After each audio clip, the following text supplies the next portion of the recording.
Yun mga kababayan, bago tayo magpatuloy sa ating pag-usapan, tayo muna itaos pusong bumabati ng maligayang karawan kay Tatay Digong, kay dating Pangulong Duterte na nagdiriwa ngayon ang kanyang 80th birthday na nasa dahig Netherlands mga kababayan. Dahil pinagkanulo ng ating administrasyon na ito, si dating Pangulong Duterte. Isinuko mga kababayan sa mga dayuhan.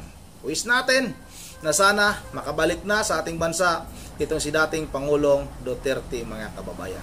Sana makabalik siya na malakas yung kanyang pangangatawan. Yan yung panalangin natin mga kababayan. At yun ang yung pag-usapan natin ito'y tungkol kay Mike Abe mga kababayan. Grabe itong si Mike Abe, talagang nataranta. Hindi niya na alam kung ano sasabihin niya sa mga OFW. Binubulan niya yung mga OFW mga kababayan. Ayon sa kanya, bakit kayo magpapapikto sa mga nangyari sa usaping politika? Dapat hindi kayo magpapaapekto. Huwag kayong sumali. Dahil yung pamilya ninyo, yan yung maaapektuhan. Hindi naman papakainin na mga Duterte yung inyong mga pamilya kung hindi kayo magpapadala ng pera. Kasi mga kababayan nga, ngayong araw na ito ay umpisa na yung zero remittance ng mga OFW.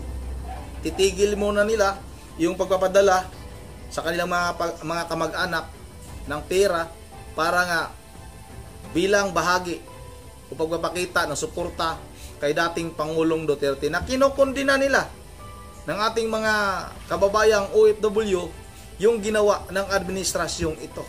Kaya itong si Mike Abe at itong Malacanang ay talaga nataranta.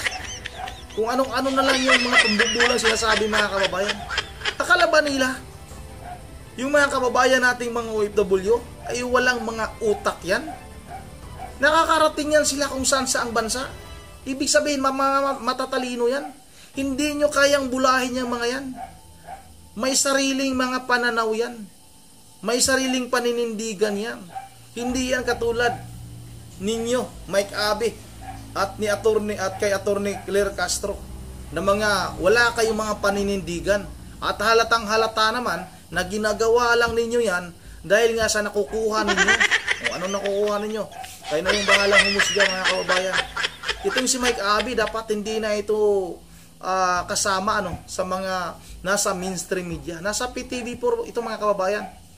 Pero yung kanyang programa doon, yung Mike Abe Live, kung napapanood man ninyo yan, yung laging tinitira niya doon, itong pamilyang Duterte. Bakit nandiyan ka sa mainstream media? Dapat magbabalita ka. Patas na pagbabalita. Pero ang ginagawa mo, sinisira mo. Tinitira mo yung isang pamilya. Akala siguro nitong si Mike Abe ay naniniwala tayo sa kanya. Akala siguro nitong si Mike Abe ay mauto tayo. Noon, humahanga din ako nito. Dahil sa tingin ko nga noon magaling ito. Pero sa ngayon mga kababayan, nagpapakita lang itong si Mike Abe na isa siya sa mga media na nasa mainstream media na sinasabi ni dating Pangulong Duterte na mga bayaran. Mga kababayan, kayo na yung bahalang humusga. Dahil nga itong si Mike Abe talagang kakaiba pag nagsalita. Kakaiba mga kababayan. Hindi balanse. Sa bagay, ang mga taga-mainstream media ngayon, kung nakikita ninyo, si Kitty Duterte, talagang iniiwasan niya yung mga taga-mainstream media. Yung taga-ABS-CBN at taga-GMA7, iniiwasan talaga niya. Nagpapa-interview lang itong mag-ina na si Ma'am Kitty Duterte at yung asawa ni dating Pangulong Duterte sa taga-SMNI. Yun lang yung kinakausap nila. Kung nakikita ninyo sa mga nakapost sa social media, talagang tinatalikuran mga kababayan. Papahiya itong mga taga-mainstream media na ito. Isa na nito, itong si Mike Abe, na isang bias na media. Nasa PTV4 ka, tapos yung binabanatan mo, yung programa mo doon, ay nilagay ka doon para sirain yung mga Duterte. Hindi tayo nagsisinungaling mga kababayan. Kahit napuntahan ninyo yung PTV4, andoon si Mike Abby. Nagngangaw-ngaw doon at binabanatan itong si Vice President Sara Duterte. Basta kalyado ng mga Duterte, mga kababayan. Yan yung laging tinitira nitong si Mike Abby. Mike Abing supot din ito. Ito na, wag na natin itong patagalin. Panuorin natin itong ginawa o pinagsasabi nitong si Mike Abby na taranta ito, mga kababayan. Para bang, kumbaga sa ano, talagang apektado. Bakit kaya? Ito na, panuorin natin ito. Itong planong ito, kung sino man ang gumagawa at nag-udyok dito, walang awa sa mga overseas Filipino workers at kahit sa kailang pamilya. Ang tinutukoy ko po yung plano, yun daw pong iba, hindi naman ho nila lahat, yun daw pong iba ng mga Pilipino sa Europe, especially dyan po sa Netherlands, ay ititigil ang remittance. Ibig sabihin, yung pagpapadala ng pera dito sa Pilipinas para sa kailang pamilya. Naku, may ibang issue yan. Pero sandali, bago tayo magbigay ng analysis at opinion dito, pakinggan muna natin ang sagot ng Malacanang tungkol dito sa isang ito ni Malacanang Press Officer Communication Undersecretary Claire Castro tungkol dyan sa isang ito. Meron bang mastermind? Ano bang epekto nito? Bintang na naman. Pakinggan po natin itong muling briefing sa Malacanang. Isa sa mga issue ay itong tungkol sa remittance ng OFW. Kung may nag-uudyok po, siguro po wala tayong personal na knowledge, wala rin po nakakarating na opisyal na komunikasyon patungkol dyan sa palasyo. Pero alam naman natin kung paano ba gagalaw ang ibang mga supporter. Pero nung natin po sinagot ang patungkol dito na zero remittance, nakita ko po sa ibang mga comments na yung mga ibang OFWs ay sinabi nilang hindi sila lalahok. Yeah. Dahil magugutom ang kanilang pamilya. Maaapektuhan ang pamilya nila kapag sinunod nila ang zero remittance. Kaya nga sabi po natin, mas maganda po sa lahat ng mga OFWs, hindi po tayo kalaban. Nako. Nagkakakampi po tayo, pare-pareho po tayo mga Pilipino. Siguro magmasid lamang sila at iwasan na maniwala sa mga fake news dahil kung sila po ay mauudyukan man mga ganitong klaseng panawagan at pagsasagawa ng mga activities laban sa gobyerno, hindi lamang po ang gobyerno ang maapektuhan, kundi mismo ang kanilang pamilya. Ayun, napakalinaw nun. At totoo yun. Ano yung totoo? Unang tatamaan ng stop remittance ay ang kanilang pamilya. Diba? Alam naman natin, marami po ng mga overseas Filipino workers, kaya nga nag-abroad sila para maghanap buhay para sa kanilang pamilya. Ngayon, kung sila isasali dito sa issue ng politika or sa issue ng protesta dahil pinahuli, dahil nahuli, dahil nakukulong si Duterte, abay malayo yan. Alam ba ninyo kung bakit nakulong si Duterte? Bakit yung sasakripisyo ang Alam namin, pinagkanulo siya ng ating Pangulo ngayon na walang utang na loob. Yan ang katotohanan, Mike Abby. Huwag mo kaming bulahin, hindi mo kami mabubula. At yung mga OFW, huwag mong bulahin na magugutom yung kailang mga pamilya. May mga nagkukomento, napakadaming nagkukomento na hindi daw talaga sila magpapadala. Kung hanggang kailan man, sila lang yung nakakaalam. Si Ma'am Joyce, parang may nabasa akong komento. Sa Japan ito, si Ma'am Joyce ha. Hindi lang sa Europe ito mga kababayan, buong mundo ito. Buong mundo. Talagang ganon yung kanilang gagawin. Hindi muna sila magpapadala ng pira sa kanilang mga pamilya. At alam natin, napakalaking epekto nito sa ating pamahalaan.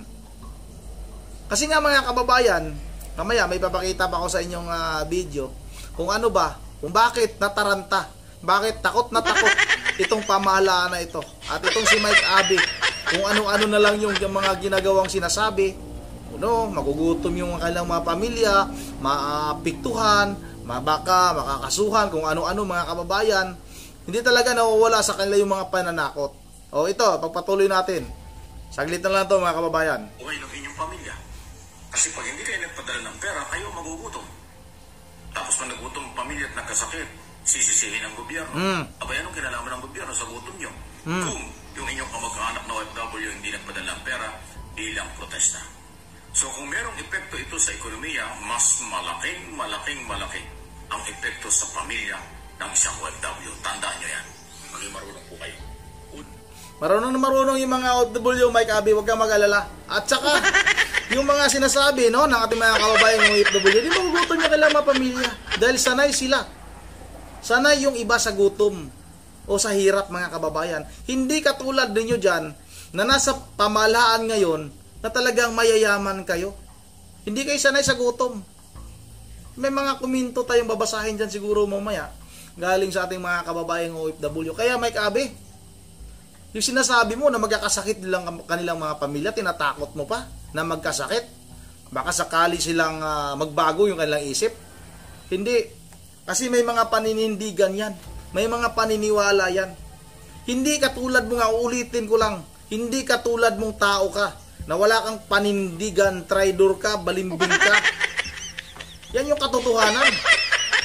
Kaya wag mong pagbubulahin itong ating mga kababayang OFW. At kitang-kita, halatang-halata, natataranta kayo. Bakit kayo nataranta? Pati si Atty. Claire Castro, halatang-halata. Natataranta mga kababayan. Kayo nang bahalang humusga kung bakit natataranta itong mga ito.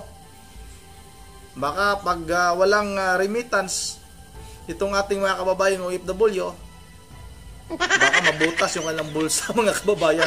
O ito ito, ipapanood natin sa inyo kung bakit talagang itong administrasyong ito talagang napakalaking sampal para sa administrasyong ito, yung ginawa ng mga OFW mga kababayan. Ito pakinggan natin ito. Teka lang. Ayan. Tiyak na maapektuhan ang ekonomiya ng Pilipinas sa nakaambang aksyon ng mga Pinoy sa ibayong dagat bilang pagtutol sa ginawa ng Marcos administration kay dating Pangulong Rodrigo Duterte. Ayon sa isang eksperto, malaking bagay sa ating ekonomiya ang ipinapadalang remittances ng mga OFW. Narito ang balita ni Virgil Parba. Ang ating mga Overseas Filipino Workers o OFW ay ang ating mga itinuturing na mga makabagong bayani sa modernong panahon dahil malaking ambag ang kanilang pinapadalang remittances sa pagpapasigla ng ekonomiya ng bansa. Sa kabila ito ng lungkot sa pamilya at kung minsan ay nakararanas pa ng pagmamaltrato ng kanilang mga employer. Ayon sa isang geopolitical and economic consultant na si Professor Mario Ferdinand Ayano Pasion sa panayam ng SMN News, dahil sa ambag sa ekonomiya ng mga OFW, malaki ang magiging epekto ng kanilang isasagawang Zero Remittance Week. Malaking epekto yan sa mga namumuno ngayon dahil alam naman natin na kaya lamang nagsusurvive ang ating ekonomiya ay dahil sa OFW remittances kasi wala namang namamanufacture ang Pilipinas, wala rin tayong naproproduce, nag-i-import tayo lahat, bigas, kahit nga pakong bakya, siping-sipi, pakong bakya, ini-import pa natin. Maliban sa pag-i-import ng mga kalakal, ang ipinapadalang dolyares ng mga OFW ay ginagamit din sa pagbabayad ng utang ng Pilipinas. So kung hindi po magre-remit ng US dollars ang ating OFWs, maapektuhan po ang ating importation at mahihirapan ang mga namumuno ngayon dahil umaasa lang po talaga. The Philippine economy is just kept afloat through OFW remittances at dahil malaki po ang ating utang denominated in US dollars, ay maapektuhan din po ang pagbabayad ng ating utang if a significant portion of our OFWs will stop remitting US dollars into the Philippines. Una nang inanunsyo ng Maisog Croatia na magsasagawa sila ng Zero Remittance Week simula Marso 28 bilang pagtutol sa ginawa ng Marcos Jr. Administration kay dating Pangulong Rodrigo Duterte. Para sa mga taga-suporta ng dating Pangulo, hindi sila sang-ayon sa ginawang pagsuko ng pamahalaan kay Duterte sa International Criminal Court o ICC lalo't wala na itong jurisdiction sa Pilipinas noon pang administrasyon ng dating Pangulo. Illegal din nila ang ginawa nilang pag-aresto sa dating Pangulo at hindi binigyan ng due process. Bukod naman sa pagkundina sa Marcos administration, pagpapakita rin ito ng mga OFW ng kanilang pagmamahal at pagmamalasakit sa dating Pangulo, na kung saan sa panahon nito ay ramdam nila ang tunay na kalinga ng pamahalaan at ng isang ama. Sa Yun ang mga kababayan, yan yung totoong dahilan kung bakit nataranta itong Malacanang at itong si Mike Abe, itong pamahalaan na ito.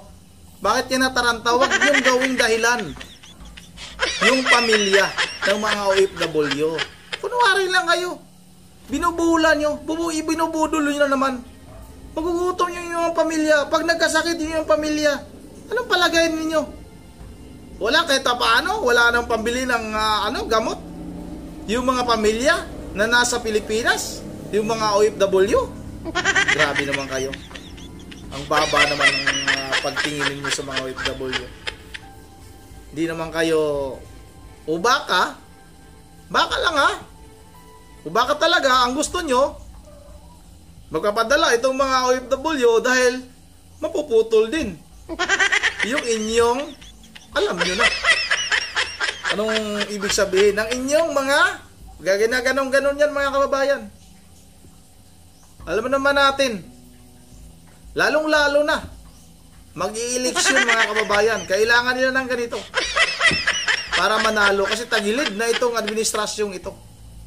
Tagilid na, malabong manalo itong mga kandidato na ito. Kaya ikaw Mike Abe, maganda-handa ka na. Dahil sa susunod, baka nga, may mga naririnig tayo, mga sabi-sabi, baka hindi matapos itong taon na ito. Iba na yung Pangulo natin. Kung magkakataon yan, magkaganon, o Mike Abe, saan ka papulutin? Halatang halata naman kasi. Programa mo sa PTV, binabatikos mo yung pamilyang Duterte, yung mga kalyado ni Pangulong Duterte. Tama ba yun? Yung nasa mainstream media. Sa bagay, maraming nagsasabi, sabi nila, mga komento, basahin nyo yung mga komento, bayaran si Mike Abe.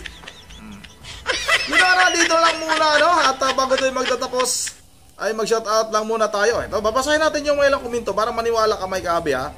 Na hindi tayo nang luloko, ha. Ito. Asan na si Mike Abe? Ito. Oh. Ito, minumura ka nga, oh. Ga, tapos may go. Oh. Talaga yang Abi, yan, Abila yan. Oh, tingnan mo. Tapos ito pa, mukhang pira talaga yan. Binibigyan niya binibigyan niya kahiyan asawa at anak. Ang mapanira sa kapwa tao ay sirang-sira ang pagkatao. Talaga, totoo yan. Sirang-sira ka, tuloy Mike Abe. Ito pa Mike Abe, ha, para lahat sa'yo ito, para marinig mo na hindi ako nagsisinungaling. Hindi fake news to. Dahil mga komento tayong binabasa dito Mike Abe, ha. Ikaw, pinapakain sa'yo. San galing, Abe? Isang vlogger na mukhang pira. Diba? Abi, puro ikaw. Ito pa. Hoy Mike Abe, lahat ng Marcos at Romualdez sinuka na hoy. Abi, bayad na bayad. Imulat mo mata mo. Kumakalas na sa amo mo mga kandidato. Kumakalas na nga mga kababayan. Bye-bye. Bye-bye na. Ito pa. God bless PH daw. Sabi ni hindi ko nabasa yung mga pangalan Sabi nung una si Joe Grease. Itong pangalawa si Osmundo Sis. Tapos itong pangatlo si Rafael Rafael Bocanigra. At ito namang si Don Estiva. At itong sabi ni NSP ay God bless. Tapos ayon kay Emily Monte Falcon, sabihin ko sa iyo Abi, hindi magugutom pamilya ng mga OFW. Ito yung sinasabi ko. Dahil sanay na sila sa hirap, hindi kagaya sa inyo. Kung mag-zero remittance, magugutom kayo. Kayo pala yung magugutom. Hindi yung pamilya ng mga OFW. Kayo pala yung magugutom, ha? Ito yung sabi dito sa komento. Hindi ako nagsasabi niyan. Ayun naman kay Rinaldo Caparas, baka walang pambayad kay Abi pag zero remittance. So, ayun kay ano yan ha, ayun kay Rinaldo yan. At ayun naman kay Irapko. Ayun naman sa kanya, Abi, tali na yung manok mo. Tali na yun. Shout out na rin kay Eduardo Fernandez. Huwag kang makialam sa amin, Abi. Excuse me. Intindihin mo buhay mo. Huwag mo kaming pakialaman. Sino ka ba? Isang OFW ito, Abi. Papahiya ka lang talaga. Kung sa social media mo nga, ang dami kang buzzers. Tinutuligsa ka. May iba pa nga, minumura ka doon. Lalo na. Yung hindi talaga sumusuporta sa'yo, hindi nagpapauto sa'yo. Shout out na rin kay, sino to? Mark Largo. Kung ako sa'yo, Mike Abe, magtago ka na lang sa ilalim ng lupa. Yan ang medyo mahaba na itong video, At shout out na lang din kay Ma'am Berge Verelius naman. Madami pa komento mga kababayan. Hindi ko mabasa lahat kasi napakadami. Shout out kay Ma'am Berge Verelius ng Pulilan, Bulacan, kay Ma'am Joyce ng Japan. Hindi ko nakita yung komento ni Ma'am Joyce dito. Kasi sabi niya, hindi siya magpapadala, Hindi siya magpapadala ng pira hanggang kailan. Medyo mahaba yung sinabi ni Ma'am Joyce, na hindi siya magpapadala ng pira, mga ilang buwan yun, yung kanyang gagawin. Iwan ko lang si Ma'am Edisa Borbi kasi nasa ibang bansa din yun. At yung mga kababayan natin, ito, nagmukhang ubi na si Abi. Mukhang ubi ka na daw. Shout out na rin kay Edwin Istiguya at kay Danny Largo. Bot Street, tayo PDP laban. Ipanalo natin ang mga senador ni Tatay Digong. Yun ang mga kababayan. Hanggang dito lang muna. Medyo mahaba na iting pasensya na sa mga maraming komento dito. Hindi ko mababasa lahat yung ating mga kababayan, lalong-lalo na yung mga OFW na nagbigay ng kanilang mga saloobin. Maraming salamat sa inyong lahat. At once again, this is Ronde TV mo. Ingat ang lahat. God save the Philippines.